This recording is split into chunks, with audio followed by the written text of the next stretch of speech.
सनातन धर्म में किसी भी मंत्र जाप की गणना रुद्राक्ष, तुलसी, स्फटिक, लाल चंदन आदि विभिन्न प्रकार की मालाओं से की जाती है।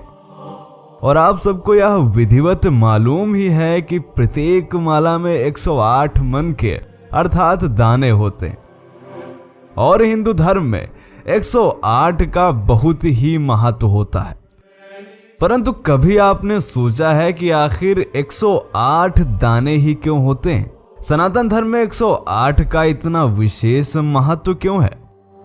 पिछले वीडियोस में हम बताते आए हैं कि सनातन धर्म में कोई भी बात मनगढ़ंत नहीं है, बल्कि इसके पीछे कोई ना कोई गहरा विज्ञान अवश्य छिपा है। आज के इस वीडियो में हम बताने वाले हैं कि प्रत्येक माला में 108 दाने क्यों होते हैं और सनातन धर्म में 108 का क्या महत्व है।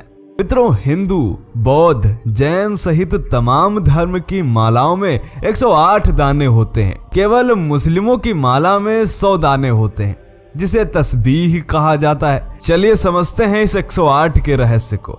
हमारे प्राचीन ऋषियों ने समय को मापने के लिए पूरे ब्रह्मांड को 12 भागों में बांटा था। अब सवाल यह उठता है कि आखिर 12 भागों में क्यों और कैसे बांटा गया? तो आप सबको यह तो पता ही है कि हमारी पृथ्वी सूर्य के चारों ओर अपनी धुरी पर घूमते हुए चक्कर लगाती है।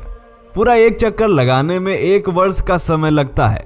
साथ ही अपनी धुरी पर घूमकर एक चक्कर पूरा करने में 24 घंटे का समय लगता है। पृथ्वी एक गोलाकार पथ में घूमती है, इसलिए चक्कर पूरा करने में वह 360 डिग्री घूमती है। इस 360 अंश को ऋषियों ने 12 भागों में बांटा था, जिसे राशि कहते हैं। यानी कि प्रत्येक राशि का मान 30 अंश होता है। यह हमारी घड़ी की तरह है। प्रत्येक घड़ी भी 12 भागों में विभाजित है। घड़ी की सुई भी 12 घंटों में एक चक्कर पूरा करती है।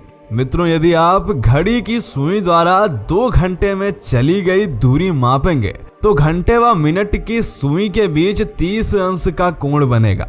ठीक इसी तरह पृथ्वी जब 30 अंश आगे बढ़ती है तो एक राशि को पार करती है।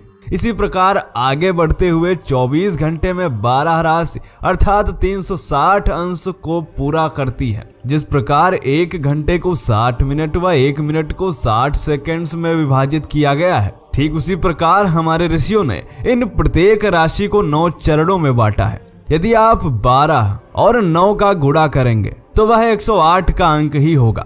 ब्रह्मांड का सूक्ष्म अध्ययन करने के लिए हमारे ऋषियों ने इसे 27 नक्षत्रों में बांटा। राशि की तरह ही प्रत्येक नक्षत्र में 4 चरण होते हैं। नक्षत्र का प्रत्येक चरण 3 अंश 20 कला का होता है। क्योंकि प्रत्येक राशि में 9 चरण हैं और नक्षत्र में 4 चरण हैं, इसलिए एक राशि में 2 नक्षत्र पूर्ण तथा तीसरे नक्षत्र का 1 चरण सम्मिलित होता है। यदि आप 27 नक्षत्र को उसकी चरण संख्या 4 से गुणा करेंगे तो यह संख्या भी 108 की ही होगी। इसीलिए हम यह कह सकते हैं कि माला का एक मन का एक चरण अर्थात 3 अंश 20 कला के बराबर होता है। और जब हम भगवान का नाम लेते हैं या किसी मंत्र का जाप करते हैं तो एक माला जप का अर्थ होता है कि पृथ्वी द्वारा चले गए प्रत्येक चरण से हम भगवान की स्तुति कर रहे हैं और ब्रह्मांड में जहां कहीं भी हमारे भगवान स्थित हैं, हमारी प्रार्थना उन तक पहुंच जाए। मित्रों, प्रायः सनातन धर्म में जब हम लोग एक दूसरे से मिलते हैं तो कहते हैं राम राम।